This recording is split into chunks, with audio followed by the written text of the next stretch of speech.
Eu vi recentemente, acho que na Folha de São Paulo, colocando Renan Santos como se fosse um representante da tecnocracia do Vale do Silício da extrema-direita e citando inclusive o manifesto que vocês têm dentro do Partido Missão, como se fosse uma peça disso. É uma reação do status quo? Putz, assim, ó, toda vez que um jornalista te chama de fascista às vésperas de uma eleição, você ganha a eleição. É o clássico, né? Chamaram o Trump de fascista, o Milei de fascista, o Bolsonaro de fascista. O que aconteceu? Todos ganharam. Agora chegou a minha vez de ser chamado de fascista. Foi uma matéria muito mal feita da jornalista. Eu fiquei até com dó da jornalista. Eu mandei uma mensagem pra ela, não brigando, explicando, ó, se eu quisesse pegar a sua matéria e te desconstruir publicamente, eu faria, porque a matéria é muito mal escrita, não entendeu o que está sendo dito. Mas eu não vou fazer isso. Mas dica, faça um jornalismo melhor. Porque ali era só uma matéria de ataque de uma pessoa que começa a ficar desesperada porque percebe que a gente tem viabilidade. O que eu vou falar?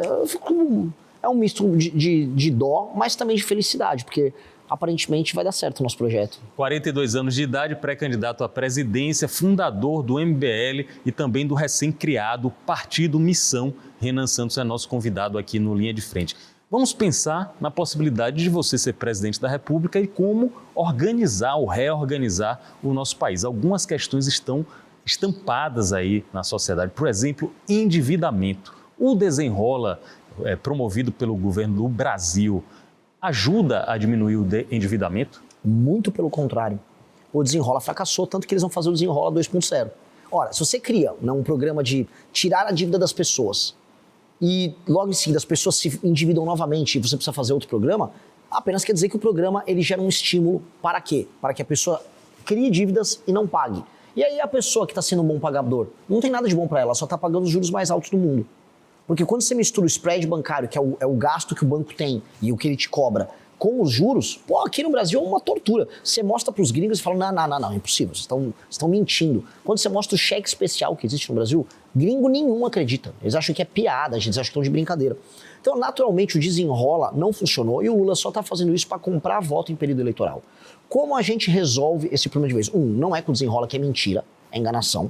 2, é você tendo um sistema de cobrança claro. Então, se a pessoa tem uma dívida num banco, ela tem que saber qual é a dívida dela, quanto ela vai pagar de juros. Quando ela assina aquele contrato, muitas pessoas no Brasil fazem, vamos dizer, de maneira impulsiva. Você não pode permitir que a pessoa faça essa medida de maneira impulsiva, que ela pode perder tudo. Vou dar algum exemplo. Até crédito consignado no Brasil tem juros que não fazem sentido, porque o crédito consignado, a garantia dele é um valor, por exemplo, uma aposentadoria, que é líquido e certa. O juro tinha que ser baixinho. O crédito sexta estava cobrando 6% ao mês. É roubo, só que as pessoas fazem porque elas não têm matemática financeira, elas não aprendem. Ou é isso ou é o agiota, ou é o exato. cigano. Se bem que assim, né, o agiota está até mais barato, dependendo do caso, né? O que nós precisamos fazer? O Brasil precisa desesperadamente fazer uma reforma fiscal que diminua as despesas, para que aí a trajetória da dívida com o PIB, essa curva ela diminua, a gente saiba que o Brasil tem a condição de pagar suas contas e a gente abaixa os juros. Abaixando os juros, contrair dívida para o Brasil não vai ficar tão caro. Aí o brasileiro consegue pagar as dívidas que ele contraiu. Isso nós precisamos fazer desesperadamente. Quando se fala em ajuste de contas no Brasil, muito dos progressistas dizem já estão falando em acabar ou reduzir o alcance dos programas sociais como o Bolsa Família. Você enxerga que o Bolsa Família também tem que passar por esse tipo de readaptação? Sim, com certeza. Então, eu tô aqui na Bahia, o estado que mais tem gente no Bolsa Família. Tô olhando para a câmera. Presta muita atenção. Se você tem 25, 30 anos, você é homem e você está no Bolsa Família e eventualmente alguém pediu um emprego para você, falar, não precisa, eu vou fazer meu bico, a tua casa vai cair. Tô avisando de maneira muito clara. E eu vou deixar isso muito claro, tá? Tem gente que quer viver na boiada, assim, pega um Bolsa Família e vai levando. Isso não vai poder acontecer, sabe por quê? Porque tem um cara que é entregador trabalhando para pagar a conta desse cara. Eu acho isso muito injusto. Tem um motorista de Uber trabalhando para pagar a conta desse cara. Eu tô do lado da pessoa que tá trabalhando. E quem tá no Bolsa Família? É muito simples. Aqui no interior da Bahia, eu vou visitar essas cidades todas. Tem um monte de município que mais de 50% das famílias estão hoje em alguma medida vivendo de Bolsa Família e emprego na prefeitura. Quando essa pessoa for no CRAS, especialmente o homem que está desocupado, esse cara vai chegar lá e não vai encontrar o cartãozinho, vai encontrar um formulário de uma frente de trabalho. Vamos recapear a estrada aqui, vamos ajudar a capinar, eu vou pagar um valor maior que o Bolsa Família, só que você vai botar um macacão e vai trabalhar com o governo federal e com o governo municipal para resolver isso. E se ele não quiser? E se ele não quiser, não tem mais Bolsa Família. Aí vai ter que se picar. Ou ele arruma um emprego na iniciativa privada, ou ele trabalha com o governo nisso. Agora, ficar em casa sem fazer nada, isso está errado. Isso está moralmente errado. E nós precisamos mexer nisso, porque está sendo criada uma cultura de leniência com o não trabalho. O Bolsa Família para uma família, para uma senhora que tem 60 anos, 50 anos, ainda não se aposentou, tem 3 filhos e ela não pode passar fome, poxa, a gente entende essa situação. Eu vou manter o Bolsa Família para essas pessoas. Agora, para a pessoa, marmanjo, que pode trabalhar, mas quer fazer a seguinte conta: eu faço um bico aqui, recebo um Bolsa Família ali, falo com o prefeito da cidade, trabalha numa campanha, ganha um empreguinho na prefeitura por um ano, essa casa vai cair. Dica, eu não vou deixar isso acontecer. E você fala de maneira muito transparente, né? Não é estelionato eleitoral. Você está dizendo o que é que você vai fazer, por mais que tenha resistência de parte do público. Mas não tem que ser assim. O político tem que ser assim. Se eu vou pegar um político tradicional e ficar, não, veja só, eu tô aqui para cuidar do povo. Não tem dinheiro para ficar pagando todas essas coisas. É muito programa social um atrás do outro. Ah, eu tava numa favela aqui, tomada pelo tráfico. Tinha um botijão de gás gigante. O Lula mandou colocar um botijão de mentira gigante escrito, é gás do povo. Porque ele vai comprar voto dando botijão de gás para as pessoas na eleição. Aí é botijão de gás, é energia elétrica, é crime organizado rodando para lá e para cá, é Bolsa Família, toda hora um programa novo, aí tem agora o BPC. Pô, quem tá pagando essa conta? Você sabe quem tá pagando? É o trabalhador. É o cameraman que tá ali atrás, que tá ralando. Quando ele paga o imposto dele, ele tá sustentando isso. Tá vendo aí, Wagner? É todo mundo. É a mulher que tá vendendo acarajé aqui em Salvador. Todo mundo tá pagando essa conta. E aí essa conta tem que sustentar todo o resto da população e o político ainda quer ter voto com isso. Eu tô avisando, não dá. Bora falar de crime organizado. Conversando aqui com Renan Santos, do Partido Missão.